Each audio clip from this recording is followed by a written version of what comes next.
These 12 NBA contracts made no sense at all, at least when looking back. At the time, we'll give the teams credit, it might have been a good move. But when you give your player a 5-year contract, it's because you'll think they'll be worth it for all of those 5 years. And clearly these teams got it wrong. And of course, the first contract that makes no sense looking back currently belongs to Ben Simmons. Because in 2019, the Philadelphia 76ers signed Ben to a maximum 5-year, $177 million contract extension. And the massive new deal went into effect starting in the 2020 season. Well, it didn't even make it a full year into it before the disaster struck, where Ben refused to play for the team and got traded. Of course, giving him that big deal would be a terrible move for Philly, seeing how things turned out, but they got rid of the problem and they got James Harden in return. And instead, their mistake has turned into the Brooklyn Nets problem, seeing that Ben's career has completely fallen off ever since the trade, with him only playing in 48 terrible games in 2 years and still having 2 more years left on his contract where he'll be making $40 million in each season. If this man ever does get brought back into the NBA after this, it's gonna be on a minimum deal at best. Back in 2015, Nicolas Batum was playing for the Portland Trail Blazers until they traded him to the Charlotte Hornets. The year before Batum got to Charlotte, they finished with a 33-49 record and once again had a terrible season. Well, in the year after the trade, they now finished 48-34 and made the postseason for the first time in years. And it was interesting because Batum became their second leading scorer and averaged 15, 6, and 6, while also being mainly the only addition to this team. So with the belief that Nicolas Batum had started to turn their franchise around, Michael Jordan gave this man a max 5-year, $120 million contract. The man whose last deal was 3 years for 45 now just signed a max deal because MJ believed they were onto something. And in casual Hornets fashion, that wasn't the case, and instead they immediately went right back to their losing ways the very next season, finishing with a very similar record to what they had pre-Batum. I don't know what made them be so much better in that 1 year, but it landed Batum a lot of money. As it turns out, the Warriors signing Jordan Poole to a max 4-year, $140 million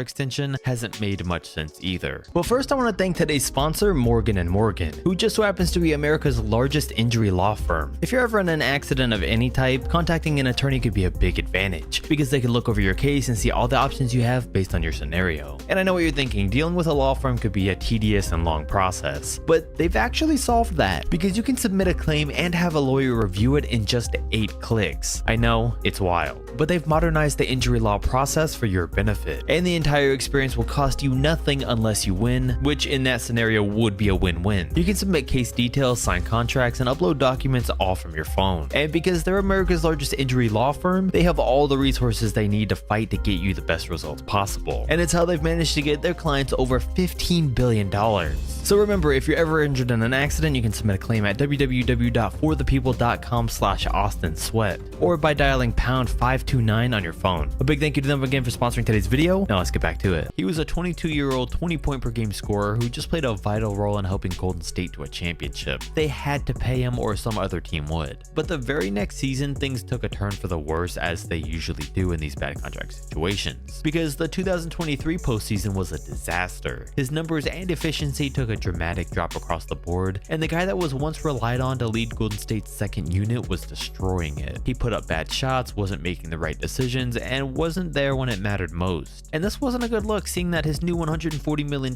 deal hadn't even kicked in yet. Well, the Warriors were able to move him to the Wizards, where he's just continued his downward spiral right where he left off. In the year where some said he would have a James Harden-like breakout year, he's gotten so much worse, and he now has the worst plus-minus in the entire league. So the fact that he'll be one of the NBA's highest paid players for the next 3 seasons after this one's gonna be rough. Another prestigious team in the league has made some pretty confusing contract choices in recent years in the Miami Heat, because in 2014 they signed Hassan Whiteside to a 2-year deal, and over the span of that 2 years he became a premier shot blocker who could score the ball, putting up 14, 11, and 3.7 blocks a game right before his contract year. So the Heat then gave Whiteside a max 4-year $100 million contract, and he didn't even fall off after he got paid. He actually started playing better, at least on the stat sheet. And it was only the second year of his contract that the Miami Heat started to figure out that he was really only good on paper. He put up great numbers, but at times the defense wasn't there, the effort wasn't there, and he wasn't wasn't what he seemed, so even though his numbers were going up, his minutes were going down every year. So he got traded to the Portland Trail Blazers. Then it was all the way up until 2020 that Hassan Whiteside was getting paid max money that he probably didn't deserve. Another team that made 2 contract mistakes was very clearly the Philadelphia 76ers, because in the summer of 2019 they gave Tobias Harris a 5-year $180 million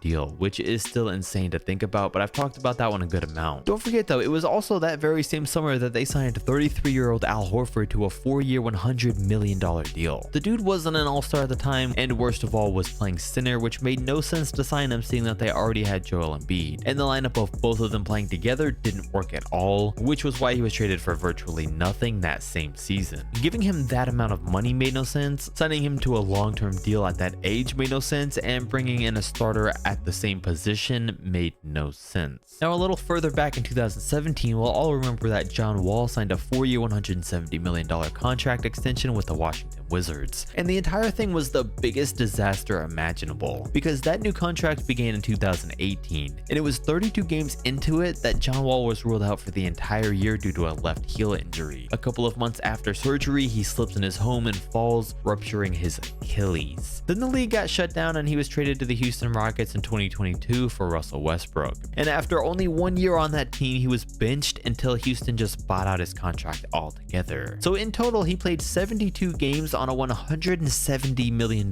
deal and got all the money. Sure, no teams are to blame here because you can't anticipate injuries like that, but when going back through league history and looking at all of these, this one definitely deserved a mention. Of course, guys like Chandler Parsons and Joakim Noah are other ones, but not only were the max deals that they got extremely questionable in the first place, they barely played any games while in their 4-year deals. And both guys were so terrible that by the end of them, they just straight up retired. Gilbert Arenas' NBA contract made no sense at all for a couple of reasons, and of course the first was because he was just coming off of multiple knee injuries and surgeries. I mean, he only played 13 games in 2018, but the Wizards still gave him a crazy deal the following season that was for 6 years and $111 million. And this is where the disaster started. In 2008 he played 2 games because of injuries. In 2009 he played 32 games because of his locker room incident. In 2010 he was traded to the Magic, who then used the amnesty clause on him, which meant that they were waiving him altogether, but were still gonna have to pay him the rest of his deal, which was for 3 more years and about $55 million. At the time of waiving him, he was averaging just 8 points and 3 assists a game. The reason this contract originally made no sense was because Gilbert only agreed to sign with Washington if they re-signed his friend Anton Jameson, so they gave him $50 million too, which basically meant they paid $160 million to keep Gilbert Arenas, who pretty much didn't even play for them. But Chris Bosh knows all about getting paid to not play for a team, because after LeBron left the Heat in 2014, they kept Bosh and signed him to a 5-year $118 million deal. But it was just 2 years later that he was forced to retire due to his blood clotting issues. And because Pat Riley and the Heat had so much respect for him, they reached an unusual agreement where Bosh's salary would no longer count towards the team, but they would continue to still pay him the rest of his contract. Usually if a player would just straight up retire, they'd forfeit all that money. But instead, from 2017 to 22, Chris Bosh got a check every 2 weeks for $434,000 until the rest of his $52 million was paid to him. It was definitely one of the most unique contract situations we've seen, and something that very few teams would do for very few players in the league. But I guess that's what 2 championships will do for you. On the other hand, I'm still very confused by the massive contract that Evan Turner once got. As we know, he was a 2nd overall pick that never lived up to the hype at all. I just don't get it though. His first contract in the NBA, 4 years, $21 million. His second, 2 years, $6.7 million. Then on his third contract, the Portland Trail Blazers give him a 4-year, $70 million deal. What happened during those 2 years in Boston that he now deserved his contract to be 8 times more in value? I mean, it's not like he was gonna magically break out at age 28, and it's not like any other team would have paid Evan that kind of money. So it just seemed unnecessary, especially since he was coming off the bench. There's been so many times in the league where bad teams just throw millions of dollars at undeserving players. You don't even have to be good to get a giant contract, because sometimes you just gotta get lucky. Russell Westbrook was seen as a great player when he signed his last giant deal in the league. Ever since then though, it was bad. You see, in 2016 and 17, Russ came out and averaged 31, 10, and 10 and won the MVP. He made history and had an all-time great season on paper. So the Thunder made the obvious move and signed him to a 5-year, $205 million contract extension. At the time, it was the right move and the only option they had, but looking back at the contract, it was just wild to see how this played out, because he's on this massive deal getting paid $40 million a year, and over the course of it, he plays for 5 different teams.